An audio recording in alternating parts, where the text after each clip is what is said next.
Ha habido varias noticias relacionadas con el comienzo esta semana de una nueva sesión de la Asamblea General de la Organización de las Naciones Unidas en Manhattan, en Nueva York.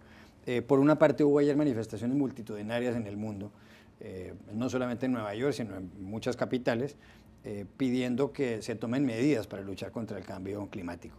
Pero por otro lado, en este periodo de sesiones va a elegirse el nuevo Consejo de Seguridad. El Consejo de Seguridad de la ONU es posiblemente el organismo más importante, uno de los dos más importantes, porque según la Carta de la organización tiene como función mantener la paz y la seguridad internacionales. Allí se toman las medidas decisivas en lo que tiene que ver con la suerte del mundo. Y tiene 15 integrantes, 5 de ellos son miembros permanentes, que son Estados Unidos, el Reino Unido, Francia, Rusia y China. Y los otros 10 están elegidos para periodos de 2 años. En esta ocasión se ha abierto paso como candidato para los miembros no permanentes Venezuela. Y hay 2 editoriales publicados ayer domingo aquí en Estados Unidos, uno por el periódico The Washington Post y otro por el diario The New York Times, que dicen lo siguiente. El del Post se titula "Venezuela no merece una silla en el Consejo de Seguridad". Lo que dice básicamente el Washington Post es que el gobierno venezolano de Nicolás Maduro ha reprimido la oposición, que no ha respetado las reglas democráticas y que además tiene aliados más bien turbios, dice el periódico, con lo cual lo que podría hacer Nicolás Maduro con su representante en el Consejo de Seguridad sería defender a países como Irán, Siria o Cuba.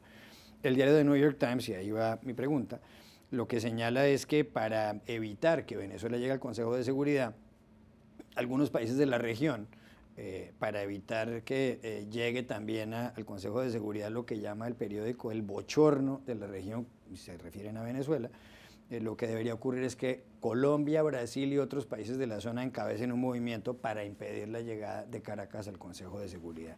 ¿Usted cree que eso vaya a pasar, que el gobierno colombiano tome alguna medida en ese sentido, así como el gobierno de Dilma Rousseff en el Brasil? No, para nada. La región no se ha manifestado en otras ocasiones en contra del régimen de Nicolás Maduro, no lo va a hacer ahora en la próxima semana en Nueva York, así como Estados Unidos tampoco se ha pronunciado de una manera muy vehemente en contra del régimen.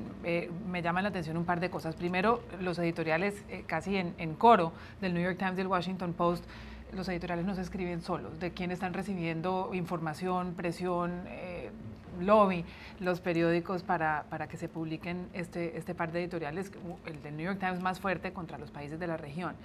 Y lo segundo es esta contradicción que hay en Venezuela a medida que salen tantos artículos y tantas noticias sobre el debilitamiento económico, el colapso económico de Venezuela, que Venezuela esté creciendo en importancia políticamente o por lo menos geopolíticamente. Es una gran contradicción y es difícil de entender. Ha habido recientemente unos datos interesantes que publicó, creo que esta mañana, el Pew Research Center, donde habla de la frustración de la población venezolana en números y dice que el apoyo a Maduro, digamos, la frustración está al 75%, gente que piensa que Venezuela no va a salir del hoyo, el 71% que la economía está mal, las preocupaciones más grandes, más del 85% de la población preocupada por precios y por crimen y 83% preocupada por el desempleo, pero lo interesante es que la frustración también es con la oposición. El 57% de los venezolanos creen que Maduro va por la dirección equivocada, pero el 52% piensa que la oposición va por la dirección equivocada. Y hay muy poca identificación de los venezolanos por los partidos de oposición. Son cifras interesantes que ayudan a ilustrar esta contradicción venezolana, donde el espacio que ha dejado Maduro en su colapso económico no lo ha llenado la oposición. Jaime Hernández. Yo francamente no creo que esta campaña, tanto del Washington Post como del New York Times, vaya a llegar a algún lado. Entre otras cosas, no me refiero a la intencionalidad detrás de esta campaña, que tienen algunos argumentos de peso, por la actitud sobre todo del gobierno venezolano en los últimos meses, que es insufrible para la población. Me refiero más que nada al entorno, al seno de una organización como Naciones Unidas, que se ha convertido en una institución que realmente disfuncional en muchos sentidos, ¿no? Porque si alguien que no quiere que participe Venezuela por el tema de los derechos humanos y el tema de la democracia, pues ahí tenemos el tema de China, podemos tener el caso de Rusia, que tiene incluso derecho de veto en el Consejo de Permanente, ¿no? Y además otra cosa, cualquiera que consulte con un diplomático en Naciones Unidas te va a decir, bueno, estamos acostumbrados a la actitud de los venezolanos y el Grupo del ALBA en el seno de la ONU, que es esta actitud de grupos de pandilleros que se juntan para todos hacerle bullying o para conspirar o acusar a todo el mundo de complots. Es decir, no pasaría nada nuevo, no cambiaría nada en absoluto.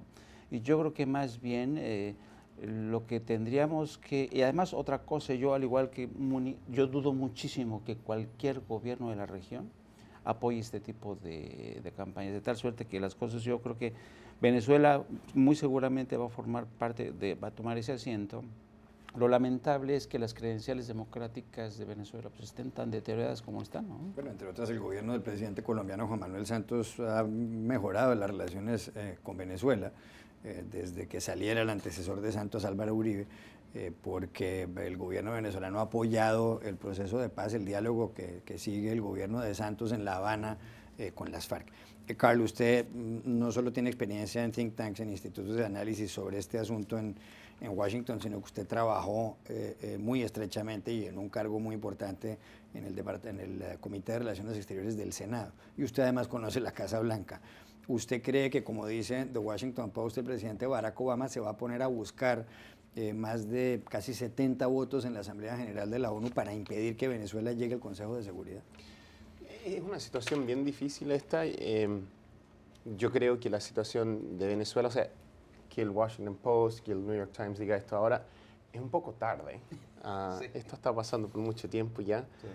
Las violaciones de derechos humanos, esta irresponsabilidad en cuanto a temas internacionales y una falta de seriedad que se ve con Venezuela lo caracteriza por mucho tiempo. Y no puedo creer que puedan confiar en Venezuela en cuanto a decisiones de paz y guerra, que es lo que sería lo que se decidiría.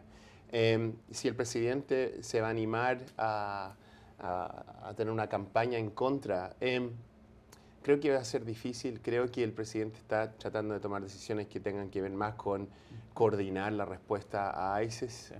Y va a poder hacer eso con Venezuela en Naciones Unidas o en Consejo de Seguridad o sin Venezuela en Consejo de Seguridad. Creo que los problemas, los temas son mucho más grandes que Venezuela, pero creo que es importante recalcar lo que ustedes han dicho, que ¿qué justificaría que Venezuela estuviera en Naciones Unidas? O sea, el récord es terrible. 1.700 individuos esperando ser procesados por el sistema legal por manifestarse, 70 prisioneros políticos, y la situación de Leopoldo López continúa. O sea, ¿qué califica a Venezuela a que pueda tomar estas decisiones? Obviamente no lo califica nada para poder hacer esto. Pero yo creo que nosotros vamos a seguir adelante con los temas de lidiar con ISIS. Creo que el presidente lo va a hacer de la manera que él quiere, que es en consenso con una masa crítica de países serios. Y así lo veo.